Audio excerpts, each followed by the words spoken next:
શરૂઆત કરીએ રૂપિયા સાથે. શરૂઆતી કારોબારમાં ડોલર સામે રૂપિયો 21 પૈસા જેટલો નબળો થઈને 86.95 પ્રતિ ડોલરની સામે 87.16 પ્રતિ ડોલર ઉપર ખુલ્યો અને ત્યારબાદ આપણે જોઈએ તો 87.7ના સ્તરની આસપાસ આપણને કારોબાર થતો જોવા મળી રહ્યો છે. વધુ ચર્ચા કરીશું. ટ્રેડ બુલ સિક્યોરિટીઝના ભાવિક પટેલ આપણી સાથે જોડાઈ રહ્યા છે. ભાવિકજી, ગુડ મોર્નિંગ અને સ્વાગત છે આપનું CNBC બજાર પર. અને રૂપિયામાં ફરી એક વખત નરમાશ આવતી આપણને દેખાઈ રહી છે. અહીંયા કયા પરિબળોની અસર અને આગળ આપ રૂપિયાની ચાલ કઈ રીતે જોઈ રહ્યા છો? ગુડ મોર્નિંગ જર્નાજી. આઈ થિંક રૂપિયા કરતાં ડોલરમાં મને લાગે છે કે ભલે અહીંયાથી 98ની આસપાસ આવે છે, પણ અહીંથી એક્સપેક્ટેડ છે કે મે બી હજી પણ થોડુંક તેજી થઈ શકે છે. ડિસ્પાઇટ આપણે જોઈ રહ્યા છે કે રશિયા અને યુક્રેન વચ્ચેની જે વાતચીત થઈ રહી છે, કશેક ને કશેક એવી પણ સ્થિતિ થઈ રહી છે કે મે બી કોઈ ટ્રુસ કે પોઝિટિવ આવી શકે છે. પણ ડોલર ઇન્ડેક્સમાં જે રીતે અપમૂવ જોવા મળી રહ્યો છે, મે બી ભલે પણ ટેરિફની અનસર્ટની ઓછી થાય, મને લાગે છે કે ડોલર ઇન્ડેક્સમાં તેજી આવી શકે છે. આપણે રૂપિયા માટે વીક છે.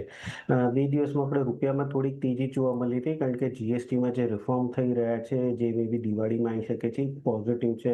2-3 દિવસથી ઇક્વિટી માર્કેટમાં પણ આપણે તેજી જોઈ રહ્યા છે. બટ આઈ થિંક 86-50ની નીચે રૂપિયો હાલ અત્યારના જેવો દેખાઈ નથી રહ્યો, કારણ કે હજી પણ 50% એટલે 25%ની જે એડિશનલ ટેરિફ છે, જે એ આપણને ભારે પડવાની છે. પ્લસ આગળ જતા હવે રેટ કટ જે છે એ દેખાઈ નથી રહ્યો. એટલે અહીંયાથી રૂપિયા માટેની કોઈ તેજી ખાસ કોઈ પરિબળો છે નહીં. અને જો ડોલર ઇન્ડેક્સમાં તેજી થાય તો મને લાગે છે કે રૂપિયામાં વાપસથી નબળી આવી શકે છે. એટલે હાલ પૂરતો મને લાગે છે કે રૂપિયામાં બાય એન્ડ ડિપ્સની સ્ટ્રેટેજી રાખવી જોઈએ, જે અરાઉન્ડ 87થી 86.95ની આસપાસ જ્યારે પણ આવે છે તો બાય કરી શકાય છે 87.50ના ટાર્ગેટથી, અને 86.60નો સ્ટોપ લોસ રાખી શકાય છે. કે તો બાન્ડિપ્સની રણનીતિ રાખો. 87.50 સુધીના ટાર્ગેટ અહીંયા આગળથી બનતા જોવા મળી શકે છે. તો આપણે અહીંયા આગળથી રૂપિયાની વાત કરી છે. હવે આપણે સોનાની વાત કરી લઈએ તો સોનામાં પણ નરમાશ આગળ વધતા કોમેક્સ ઉપર ભાવ $3320 નીચે આવ્યા છે.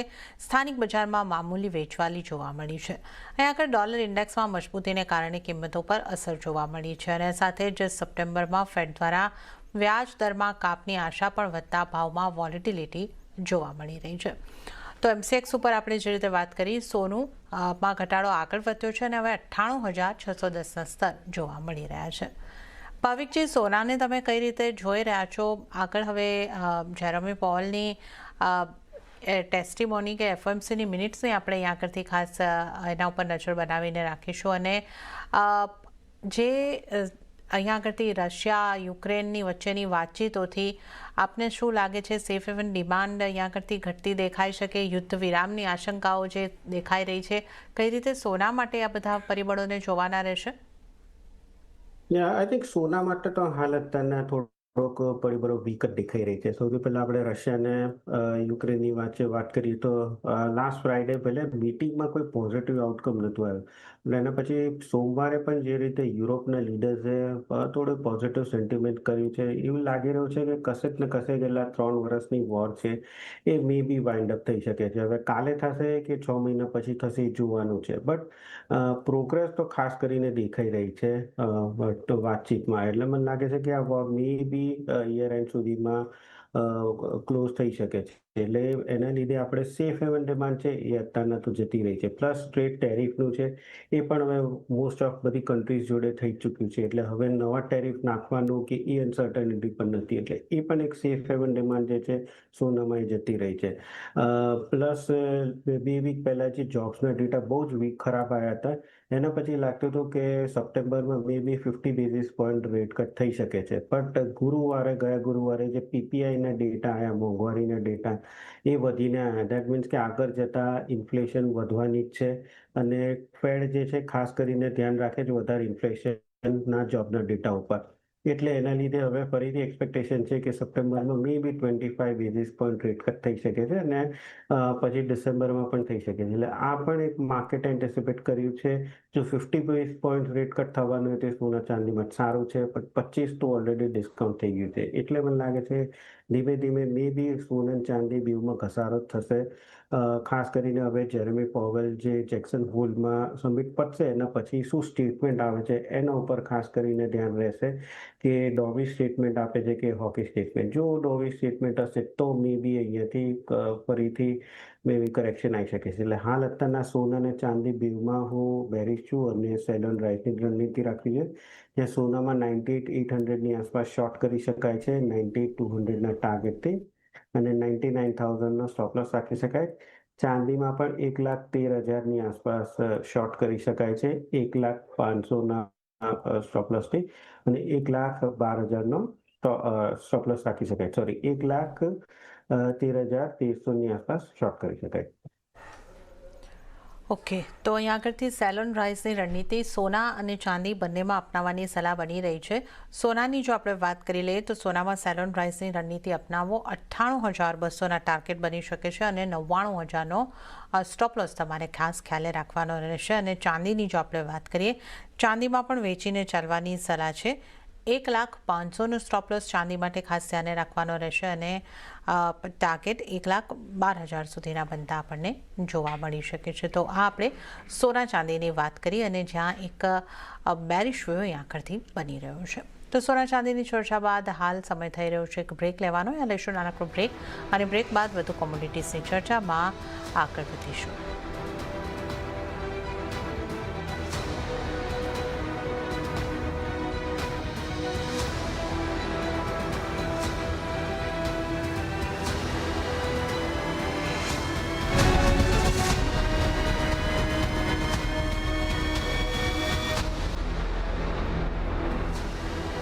બ્રેક બાદ કોમોડિટી લાઈવમાં આપનું ફરી એક વખત સ્વાગત છે અને આજે કોમોડિટીઝ અંગે ચર્ચા કરવા આપણી સાથે ભાવિક પટેલ જોડાયેલા છે. મેટલ્સના કારોબારની વાત કરીશું તો બેઝ મેટલ્સમાં શરૂઆતી કારોબારમાં વેચવાલી જોવા મળી છે. એલ્યુમિનિયમમાં કિંમતો ઘટીને આશરે 1 મહિનાના નીચલા સ્તરે પહોંચી અહીંયા નબળી ડિમાન્ડને કારણે કિંમતો પર અસર જોવા મળી છે અને સાથે ચાઇનાના નબળા મેન્યુફેક્ચરિંગ આંકડાઓને કારણે અન્ય મેટલ્સમાં પણ દબાણ જોવા મળી રહ્યું છે. તો કોપરની આપણે વાત કરીએ તો 870 સુધીનો ઘટાડો, એલ્યુમિનિયમ 248 પર, આ 266 પર ઝિંકમાં કારોબાર. ભાવિકજી, મેટલ્સને કઈ રીતે જોવી જોઈએ? ડોલર ઇન્ડેક્સમાં થોડી મજબૂતીની આપણે આશા રાખી રહ્યા છીએ, પણ ચાઇનાના નબળા આર્થિક આંકડાઓ અને જે ઘટાડો આપણને મેટલ્સમાં દેખાઈ રહ્યો છે, કઈ રીતે હવે આગળ મેટલ્સની ચાલને જોવાની રહેશે? આઈ થિંક શોર્ટ ટર્મમાં તો મેટલ્સની ચાલ મને વીક જ દેખાઈ રહી છે. જેમ તમે કીધું કે ડોલર ઇન્ડેક્સમાં જો તેજી દેખાઈ રહી છે તો એના લીધે તો એક વીકનેસ આવી છે. પ્લસ ચાઇનાના જે મેન્યુફેક્ચરિંગ ડેટા એ વીક આવ્યા છે. ચાઇનાએ જે લેન્ડિંગ રેટ રાખી છે એ પણ ઓછી જ રાખી છે કમ્પેરેટિવલી. એટલે દેખાઈ રહ્યું છે કે આગળ જતાં એટલીસ્ટ બેઝ મેટલ્સ જે છે એ લોકોની ટ્રેન્ડ જે છે એ વીક જ રહેશે. સેકન્ડ આપણે જોઈએ કે જુલાઈમાં જે મેન્યુફેક્ચરિંગ કોપરના આંકડા છે પ્રોડક્શનના, એ નિયરલી 39,400 મેટ્રિક ટન આવ્યા મંથ ઓન મંથ. એ 3.4% વધ્યા છે અને યર ઓન યર જોઈએ તો 14% વધ્યા છે. એટલે દેટ મીન્સ કે ચાઇનામાં હવે કોપરની પણ ઇન્વેન્ટરી છે એ વધવાની છે. પ્લસ હવે એ ડર પણ નથી કે કોપર ઉપર ઇમ્પોર્ટ જે ટેરિફ નાખવાના હતા ડોનાલ્ડ ટ્રમ્પ, એ પણ નથી. એટલે હાલ અત્યારના શેંઘાઈમાં પ્રોડક્શન વધી રહ્યું છે, ઇન્વેન્ટરી વધી રહી છે. યુએસમાં પણ જોઈએ તો યુએસમાં પણ બહુ જ ઇન્વેન્ટરી વધી રહી છે. એલએમઈમાં હવે મને લાગે છે કે યુએસની ઇન્વેન્ટરી એલએમઈમાં જશે. નેટ હજી પણ મને લાગે છે કે અહીંયાથી કોપરના પ્રાઇસીસ જે છે કરેક્ટ થઈ શકે છે 865, 864 સુધી પર. બટ ઇન્ટ્રાડેની વાત કરીએ તો I think intraday sell on રાઇઝની રણનીતિ રાખવી જોઈએ. જે 874ની આસપાસ આવે છે તો શોર્ટ કરી શકાય છે 868 થી 870ના ટાર્ગેટથી અને સ્ટોપ લોસ રાખી શકાય છે 878નો. ઓકે, તો કોપરમાં વેચીને ચાલવાની સલાહ છે. 874ની આસપાસથી તમે વેચીને ચાલો અને ટાર્ગેટ જે છે 868, 869ના બની શકે છે. 877નો સ્ટોપ લોસ તમારે ધ્યાને રાખવાનો રહેશે. તો કોપરમાં વેચીને ચાલવાની સલાહ મેટલ્સમાંથી બની રહી છે. ત્યારે જ હવે ક્રૂડની પણ વાત કરી લઈએ તો ક્રૂડ ઓઇલમાં નીચલા સ્તરેથી ફરી સુધારો આવતા બ્રેન્ટના ભાવ $65 પાસે પહોંચતા દેખાયા. તો નાઇમેક્સ ક્રૂડમાં પણ $62 પાસે કારોબાર જોવા મળ્યો છે. સ્થાનિક બજારમાં પણ મામૂલી ખરીદદારી 0.40% સુધીની ખરીદદારી દેખાઈ છે. 5,423ના સ્તર પર કામકાજ. ઉલ્લેખનીય છે કે હાલ સુધીમાં ઓગસ્ટમાં કિંમતો લગભગ 10% જેટલી તૂટી ચૂકી છે. અત્યારે આપણે જે થોડી રિકવરીનો પ્રયાસ ભાવિકજી જોઈ રહ્યા છે, કેટલી રિકવરીની અહીંયા આગળથી આશા રાખી શકાય? હજી પણ આપણે જોઈએ તો લગભગ નીચલા સ્તરોની આસપાસ જ જે મોટી રેન્જની આપણે વાત કરતા હોઈએ છીએ કે ક્રૂડ આ રેન્જમાં છે, એના નીચલા સ્તરોની આસપાસ જ કામકાજ છે. તો ક્રૂડને તમે કઈ રીતે જોઈ રહ્યા છો? ક્રૂડમાં મને લાગે છે કે રેન્જ જે છે એ થોડી નીચે આવી રહી છે. પહેલા આપણે જોયું હતું કે 55 થી 58ની રેન્જ હતી, એ પછી એકવાર બ્રેક કરીને 6100 સુધી પણ ગઈ, અને પછી ફરીથી રેન્જ આપણે જોઈએ તો 55 થી 5800. હવે એ રેન્જ નીચે શિફ્ટ થઈ ગઈ છે 54 થી 5400 થી 5600 વચ્ચે. અને હાલ અત્યારના આપણે ઇન્ટરનેશનલ માર્કેટમાં જોઈએ તો જે લોંગ શોર્ટ પોઝિશન છે કે નેટ લોંગ પોઝિશન, કે જે total long position minus total short position, તો એ આઈ થિંક 39,400 કોન્ટ્રાક્ટ્સ જ છે, જે 2009 પછી સૌથી ઓછી છે. ધેટ મીન્સ કે હેજ ફંડ્સ વાળા જે છે એ લોકોને લાગે છે કે અહીંયાથી પ્રાઇસીસ ઓર ઘટી શકે છે, એટલે અત્યારે એ લોકો રેકોર્ડ શોર્ટ પોઝિશન્સમાં છે. લોંગ પોઝિશન્સ બહુ ઓછી છે. એટલે કશેક ને કશેક ગમે ત્યારે જો શોર્ટ કવરિંગ આવે તો આઈ થિંક એક મેસિવ 100 થી 150 પોઈન્ટ્સની આવી શકે છે. હાલ અત્યારના રશિયન અને યુએસની જે મીટ થઈ ફ્રાઈડે, એના પછી સેકન્ડરી સેન્કશન્સ કોઈ નાખ્યા નથી. ધેટ મીન્સ કે હવે માર્કેટને એટલું શાંતિ થઈ ગઈ છે કે નવું સપ્લાય ડિસ્ટ્રપ્શન નથી થવાનું. ધેટ મીન્સ કે જે ચાલે છે એટલું જ ચાલવાનું છે. એટલે પ્રાઇસીસ ક્રૂડની આપણે જોઈ રહ્યા છે ધીમે ઘસારો થઈ રહ્યો છે. ડિમાન્ડ જે છે એ એક્સપેક્ટેડ નથી કે કોઈ બહુ વધી શકે છે. એ મને લાગે છે કે પ્રાઇસીસ હજી પણ કોન્સોલિડેટ થશે, થોડુંક વીક થવા મળી રહેશે, પણ ગમે ત્યારે એક ઉછાળો જરૂરથી જોવા મળી શકે છે જ્યારે શોર્ટ કવરિંગ આવશે. હાલ અત્યારના આટલું નીચે આવી ગયું છે એટલે રિસ્ક રિવોર્ડ રેશિયો ફેવરેબલ નથી શોર્ટ કરવા માટેનો. ઓલરેડી આપણે જોયું છે કે 5390 થી 5400નો સપોર્ટ છે, છેલ્લા 5 દિવસથી ટ્રેડ કરી રહ્યો છે. એટલે જ્યાં સુધી એ સપોર્ટ બ્રેક ન થતો ત્યાં સુધી નવી શોર્ટ પોઝિશન્સ નહીં રેકમેન્ડ કરું. ઇન્ટ્રાડે મે બી એક બાઉન્સ બેક જરૂરથી જોવા મળી શકે છે. તો ઇન્ટ્રાડે પર્પઝથી હું બાયની રિકમેન્ડેશન આપીશ કરંટ માર્કેટ પ્રાઇસથી, જે 5420ની આસપાસ છે. નીચે સ્ટોપ લોસ રાખી શકાય 5380નો, અને ઉપર ટાર્ગેટ રાખી શકાય 5500નો. તો બહુ જ શોર્ટ રિકવરી દેખાઈ રહ્યો છે. ઓવરઓલ પિક્ચર જોઈએ તો હજી પણ લાગી રહ્યું છે કે પ્રાઇસીસ જે છે કોન્સોલિડેટ થશે, હજી થોડું કરેક્ટ થઈ શકે છે. ઓકે, તો આ પ્રાઇસીસ ઓવર ટ્રેન્ડની જો આપણે ક્રૂડને માટે વાત કરીએ તો કન્સોલિડેટ થશે, પણ આજના દિવસે ઇન્ટ્રાડેમાં ને માટે જ એક તમારે માટે બાય કરીને ચાલવાની સલાહ બની રહી છે. તો 5220થી નિફ્ટી રણનીતિ અપનાવીને ચાલો. 5380નો સ્ટોપલોસ અને 5500ના ટાર્ગેટ ઇન્ટ્રાડેમાં ક્રૂડમાં બની શકે છે. તો આપણે અહીં આગળથી ક્રૂડની વાત કરી. નેચરલ ગેસ ઉપર પણ નજર કરી લઈએ તો શરૂઆતી કારોબારમાં સ્થાનિક બજારમાં નેચરલ ગેસમાં આ મામૂલી નરમાશ રહી અને 240ના સ્તરની આસપાસ કામકાજ જોવા મળી રહ્યું છે. પણ યુએસમાં ભાવ નવેમ્બર 2024ના નીચલા સ્તરની પાસે પહોંચતા દેખાયા છે. જુલાઈ કરતાં ઓગસ્ટમાં આઉટપુટ સ્થિતિ સુધરતા કિંમતોની ઉપર અસર જોવા મળી રહી છે. ભાવિકજી, નેચરલ ગેસને કઈ રીતે જોઈ રહ્યા છો? જે રીતના ઘટાડા બાદ આજે થોડું સ્ટેબલ લાગી રહ્યું છે, આગળ નેચરલ ગેસ માટે આપની કઈ રીતની સલાહ રહેશે? આઈ થિંક પોઝિશનલી જો કોઈને વ્યૂ લેવો હોય તો હજી પણ નેગેટિવ છે. Intraday yes may be buy કરી શકાય છે, બટ પોઝિશનલી એટલે નેગેટિવ છે કારણ કે જુલાઈમાં જે નેચરલ ગેસનું પ્રોડક્શન વધ્યું છે એ ખાસ કરીને બહુ જ વધી ગયું છે. એટલે ઇન્વેન્ટરી અત્યારના એ લોકોની સારી એવી વધી ચૂકેલી છે. સેકન્ડ આપણે જોઈએ કે ઓવરઓલ અહીંયાથી ટ્રેન્ડ જે છે એ પણ વીક છે કારણ કે ફોરકાસ્ટ જે છે, ફોરકાસ્ટ નેચરલ ગેસમાં અત્યારના ડિમાન્ડ જે છે એટલી બધી સ્ટ્રોંગ દેખાઈ નથી રહી. એટલે કશેક ને કશેક જ્યારે પણ થોડુંક ઉછાળો આવે છે તો પાછું સેલિંગ પ્રેશર જોવા મળી રહ્યું છે.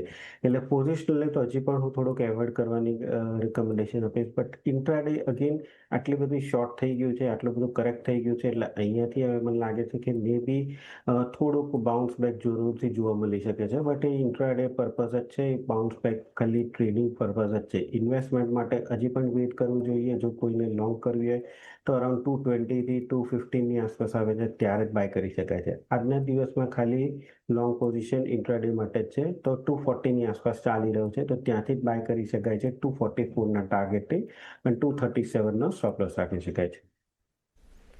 ઓકે, તો નેચરલ ગેસમાં પણ ઇન્ટ્રાડે માટે બાઇંગ કરીને ચાલી શકો છો, અને અહીંયા આગળથી જે સ્તર તમારે ધ્યાને રાખવાના છે 240ની આસપાસથી ખરીદી કરો. 244નો ટાર્ગેટ, 237ના સ્ટોપ લોસને ધ્યાને રાખો. તો આ ઇન્ટ્રાડે માટે માત્ર બાઇંગની સલાહ નેચરલ ગેસમાં પણ બની રહી છે. તો અહીંયા આગળ આપણે તમામ નોન એગ્રી કોમોડિટીઝની વાત કરી. હવે એગ્રી કોમોડિટીઝની વાત આપણે અહીંયા આગળથી કરી લઈએ ખાસ કરીને આજે શરૂઆત આપણે કોટન સાથે કરીશું કારણ કે અહીંયા કિંમતો જે છે એ ખાસી એવી ઘટતી દેખાય છે અને અહીંયા આગળ આપણે જો વાત કરી લઈએ તો બીજા જે મહત્વના કપાસને લઈને સમાચાર ગઈકાલે આપણી સામે આવતા દેખાયા હતા કે ભારતે 11% ડ્યુટી જે છે એને સ્થગિત કરી છે. આ બંને ઉપર આપનો કઈ રીતનો વ્યૂ બની રહ્યો છે? જે કિંમતોને માટે આપ કિંમતોના દ્રષ્ટિકોણથી તમે કઈ રીતે જોઈ રહ્યા છો અને જે આ ડ્યુટી જે છે એને સ્થગિત કરવામાં આવી છે એની કઈ રીતની ઇમ્પેક્ટ આપણને દેખાશે? આઈ થિંક જો કપાસ આપણે જોઈએ તો 1400 થી 1500 1600 સુધી ભાવ જે છે એ વધી ગયો હતો અને એના લીધે એટલે ડ્યુટી જો આપણે કોમ્પિટિટિવ રહેવું હોય ગ્લોબલ સિનેરીમાં તો ડ્યુટી ઘટાડવાની જરૂર હતી અને એ ડ્યુટી ઘટાડીએ છે. બટ એ ડ્યુટી ઘટાડી છે તો આની અસર જે છે એ 25 દિવસ પછી આવશે કારણ કે તમે બીજે કશેકથી તમે જ્યારે પણ ઇમ્પોર્ટ કરો છો તો એટલીસ્ટ 20 to 25 ડેઝ તમને લાગે છે કાર્ગોને આવતા માટે. એટલે હાલ અત્યારના જે લોકોએ પહેલેથી જે લોકોએ ઓર્ડર કર્યું છે એ લોકો માટે ફાયદો છે પણ ડ્યુટી ઘટાડ્યા પછી જે લોકો ઓર્ડર કરશે એ લોકોને 25 દિવસ પછી જે છે એ માલ આવી શકે છે.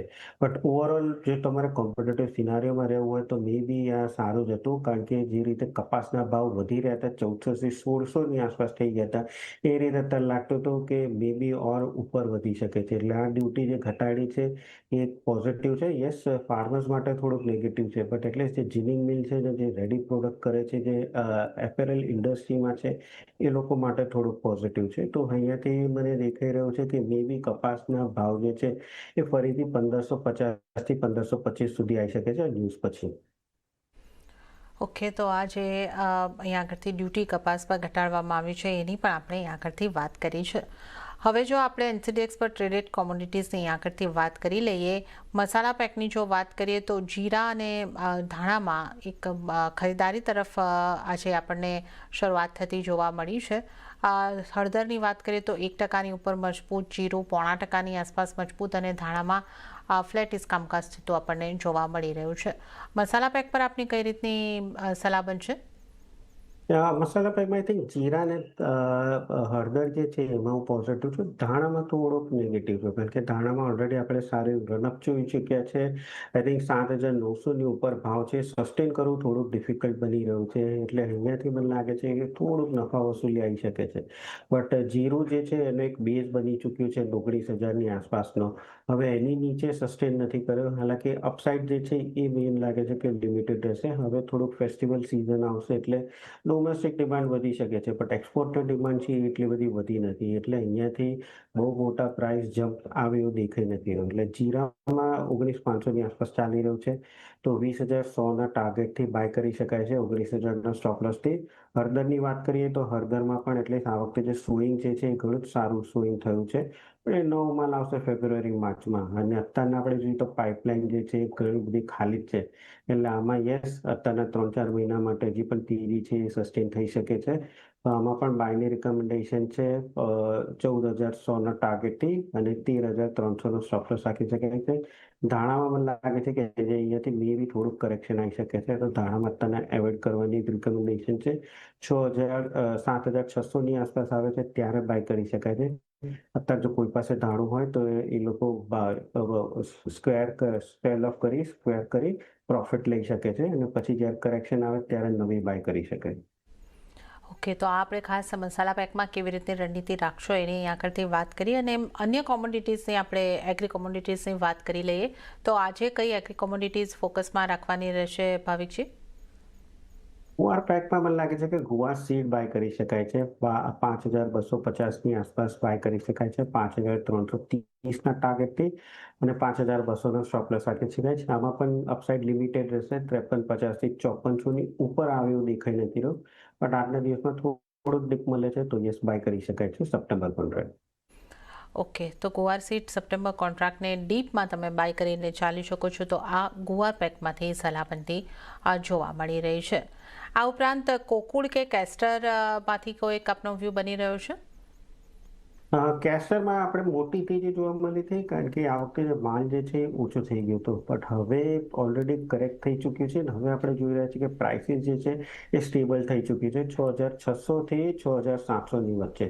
તો આ રેન્જમાં મને લાગે છે કે પોઝિશન એટલીસ્ટ 1 થી 2 અઠવાડિયા પોઝિશન જોવા મળી શકે છે, પણ જ્યાં સુધી 6,500 ની નીચે નથી જતો ત્યાં સુધી કોઈ મેજર કરેક્શન નથી જોવા મળી રહ્યું. આઈ થિંક અપસાઇડ હજી પણ 6,800 થી 6,850 સુધીની જગ્યા રહી શકે છે. તો કેસ્ટરમાં સપ્ટેમ્બર કોન્ટ્રાક્ટ છે એમાં અત્યારના 6,650ની આસપાસ ચાલી રહ્યું છે, તો ત્યાં બાય કરી શકાય છે. 6,600ના સ્ટોપ લોસથી 2 થી 3 દિવસનો વ્યૂ મારો રહેશે 6,730ના ટાર્ગેટ માટે. ઓકે, તો કેસ્ટરની અંદર તમે બાય કરીને ચાલી શકો છો. 6,730ના ટાર્ગેટ બની શકે છે. 6,650ના સ્તરોથી તમે બાય કરીને ચાલી શકો છો. તો આ એગ્રી કોમોડિટીઝમાંથી ખાસ સલાહ બની રહી છે. અને ત્યારે જ ભાવિકજી, આપનો આભાર, આપ અમારી સાથે જોડાયા અને તમામ કોમોડિટીઝ અંગે ચર્ચા કરી. આપનો ખૂબ ખૂબ આભાર. અને આ સાથે જ કોમોડિટી લાઈવમાં હાલ પૂરતું આટલું જ. હાલ મને આપશો રજા, પણ વધુ અપડેટ અને સમાચારો માટે આપ CNBC બજાર સાથે જોડાયેલા રહો. આગળ મારા સહયોગી પ્રીતિ દલાલ આપને માટે લઈને આવશે બજાર હેલ્પલાઇન. નમસ્કાર.